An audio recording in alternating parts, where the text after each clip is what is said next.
CrystalFissure, I really think that we need an intro to this week's weekly roundup. We didn't have one last week, and I really think it needs it.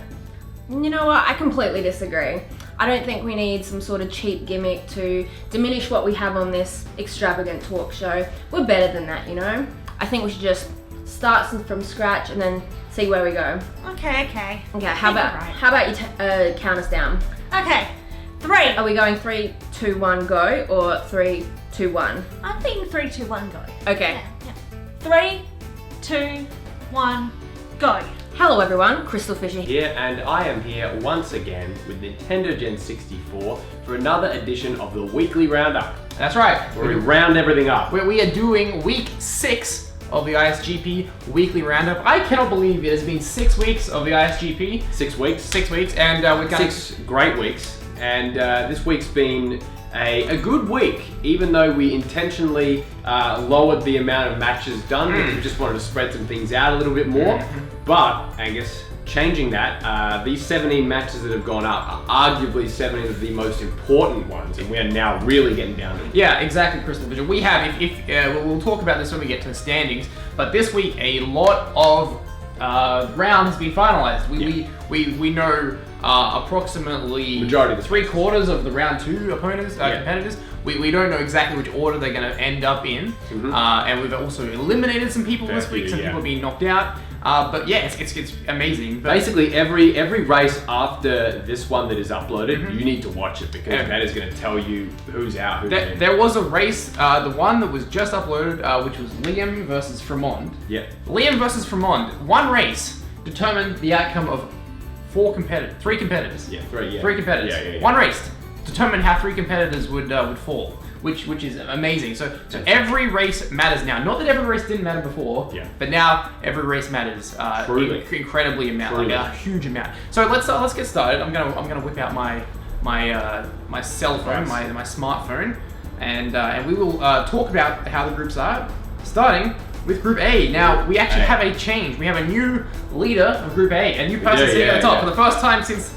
week 1. And why is that? That is due to a draw. That's right, MTB sitting with 5 wins, 1 loss, and 1 draw.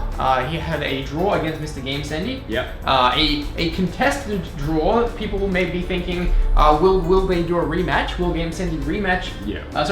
Will MTB rematch Kiefer? Yeah. He will not. They will not rematch because we will talk about this later. But that match will stay as a draw, so MTB will now have only 1 race left to play. That's right. Which will be against myself. That's right. Yeah. Myself, Nintendogen64. Yeah. Who is currently sitting second in Group A on 10 points. You suffered your first loss.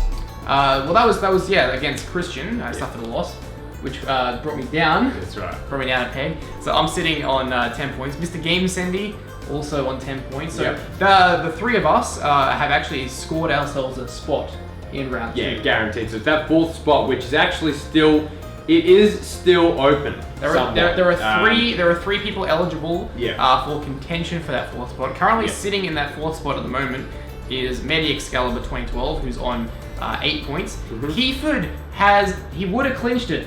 Kiefer would have clinched it if he had won against Marcus Terry Bedford. That's right. If he won that race, he would have gone to 8th, and he would have gone ahead of Medi Excalibur on the head-to-head. That's right. Unfortunately, he drew, so he's sitting on 7 points. And Yogamonyo is also in contention still.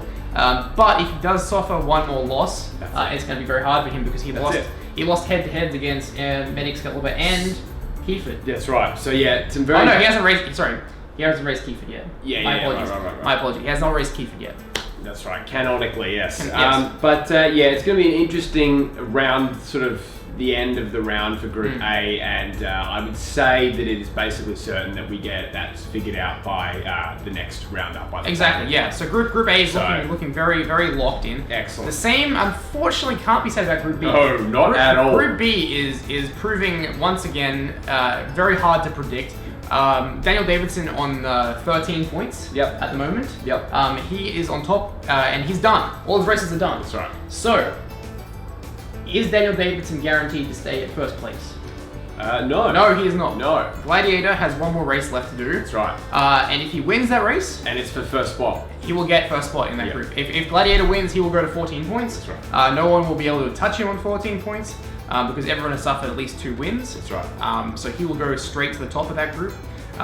Vitus is in jeopardy, actually, of being knocked out, because if he loses one more race, he could be out of the top 4 contention. That's right. And Toto Zigum also not guaranteed to finish in the top 4 if he loses any more races as well. So Group B, as you can see, we've only knocked out 2 people. That's right. So Colapro, unfortunately, came in, did a lot of his matches very, very quickly and efficiently, and a fantastic replacement, but his 4 wins and 4 losses, because of, again, head-to-head standings against Toto there, that if it stayed the way it was right now, there is no way he can go up, and there's no way that anyone else could technically go out and get back in. Because a fun way to calculate what the, who's eliminated, who's not eliminated, look at who's currently in 4th spot in any group.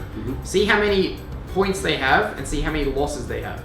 Right? In Group B, to finish in the top 4, you need at least 8 points. That's right. Then you have to look at the head-to-heads. Now, Toto Zigum unfortunately has head-to-heads over Colapro, which means Colapro's out, even though they have the same amount of points, if that makes sense. And that is very important when we talk about Group C, because look at what has happened in Group C, CrystalFissure. What a change. So this has been a big one. Obviously, we've got some stories to tell about Group C, which will be very much equipped to the full version in an upcoming podcast. But we started the week, the last one, saying, all right, it looks like Alice has made it, right? And then 2 crushing blows came to a head. The first one was Fraser was able to clinch out a win against Alice. It was. That was we spoke to Fraser. We basically begged him to get good at the game. We trained him up, and he was able to win. That's full disclosure. No, CrystalFissure.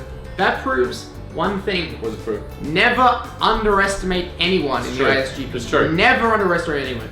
Fraser has been a journeyman speedrunner for 10 years. He has won hardly any races in 10 years. Yeah. And Alice Clark overlooked him, and look what happened. She paid the price. Paid the price. So obviously a heartbreaking exit for Alice. But then it looks like that win for Fraser was not the final thing that eliminated her. It was actually my win against, personally, my prediction of probably the winner of the whole tournament, Luke. Yeah. To be honest, I've said this to a couple of people, not to brag, I do think this is my greatest win in ISGP history. I was really, really proud of that. I could not recommend that match enough. Luke is a fantastic opponent, but I was able to get him at bingo. So basically, even if Alice won that match against Fraser, she'd still be out because I would knock her out, basically. Well, that too, but there was another important race that happened this week. The last race to go up, as you can see, Liam versus, is on the channel, Liam versus Fraser. Liam, by defeating Fraser, getting that win, guaranteeing that win. Has head-to-heads over both Alice Clark and Fraser, which means if you look at the table, Alice Clark finished on 8 points. Fraser has 4 losses at this current point in time, so he can only get to a maximum of 8 points. Liam is currently sitting on 8 points, which means his minimum point total would be 8 points, which means even if Alice Clark and Fraser both get to 8 points, Liam has head-to-head victories over them, which guarantees Liam to finish ahead of him. Now, the only person that can stop Liam is... Not only is it Mr. Domino, but it is also Asdra, so they are the only one that can stop him. Now, just again, full disclosure on the Asdra situation, you're probably wondering, why the fuck has Asdra not done any races, right? And this is because they unfortunately suffered a major computer breakdown, and they ordered a new computer like 3 or 4 weeks ago. It's taken forever. Now we have deliberated, is it worth just, considering basically a walkover, basically sort of eliminating them from the tournament, having James Jones just switch to a win and it just be it. But we have decided that discretion will be there. It looks like there is potential that their computer might get there by the cutoff, in which case we will bang out those races. Look. We're not going to extend the deadline for Asdra, but if Asdra can get sorted before the deadline, then obviously we will allow them to finish their speedruns. But back to the situation at hand. If Asdra loses only one of the races, then they're gone. They're gone. So Liam we really the most important race left would be Liam versus Azra actually, because if Liam wins, then he guarantees his spot and all is well. So that's Group C. Now Group D has top 3 lock as well. So we've got Desert Monkey, who's currently sitting at 6 wins, 0 losses. He's on 12 points, tied with Ratchet 5, who's on 6 wins and 1 loss, and then Danta Fanta on 5 wins and 2 losses. So that's the top. What a group! I'm very excited about this. Again, another group that you've got always, of course, shout out to Skater and Luminize for putting in great efforts, but just not reflected there in the scoreboard. Well, Luminize is still alive, luckily, but we've lost Skater and Steph. That's true. Yeah, I get. Yeah. Skater and Stefaski 27 are both eliminated because, again, if you look here, the top 4 have at least 3 wins. And it's impossible for Steph to get. Well, she can get 3 wins, but she lost to Muddy Maestro, which means that she's not going to be able to go through. That's right. And also Skater. So realistically, if let's say that a Luminized versus Muddy match went up and Muddy won, would that be it? If Muddy beats Lum, yes, then that's it. Then Muddy would be guaranteed because if you look at here, Luminize, if she loses to Muddy, then the most wins she can get would be. She could only get to 3 wins total, which would give her 6 points. Muddy would be on 8 points. That's it. So, and Muddy also has win over Cyrides. That's it. So if Cyrides got to 8 points, he would also be up less than that. Excellent. So Group D is almost done as well. Yep. I'm very excited. Meteor Girl's still technically in contention. Meteor Girl, if they can win every other match, right? Meteor Girl would have to win everything else to be. Yes, and Muddy would have to lose 1 race. That's right. For her to survive. Okay, very good. So Muddy is like on the precipice of being a lock for round 2. Once Muddy wins a race, I think he would have to win a race against Luminize, then he would be guaranteed. Okay. Very good. Meteor Girl would have to lose 1 more race. Yeah. Then Muddy Master is guaranteed. So then Ratchet 5 and Desert Monkey JK would have to race as well, and the winner of that would be the group winner. Yeah. And then the loser of that race would be 3rd place. Yeah. That's right. We've also got one more Danta Fanta race coming up as well. So it's Group D again. Really, if you're looking at the groups, all things considered, I'd say that it's Group B that we could be in a week's time still getting everything finalized. But I'd say every other group by next week we will have the standard. Exactly. I would say the idea about making the 30th next week, which to clarify would be the 30th in American time and 31st in Australian time. Yeah, of course. Just to clarify. So that would be 1 week. I think that's a great time to end the round. I really feel like everyone's is hanging for round 2 to happen. So I'm very excited to move on for round 1. Fantastic round 1, CrystalFissure. We will have a lot to say about round 1 in an upcoming cast, ISGP cast. Yep. With you, me, and Ratchet 5 be in a cast together. Yep. We'll talk about everything. Yep.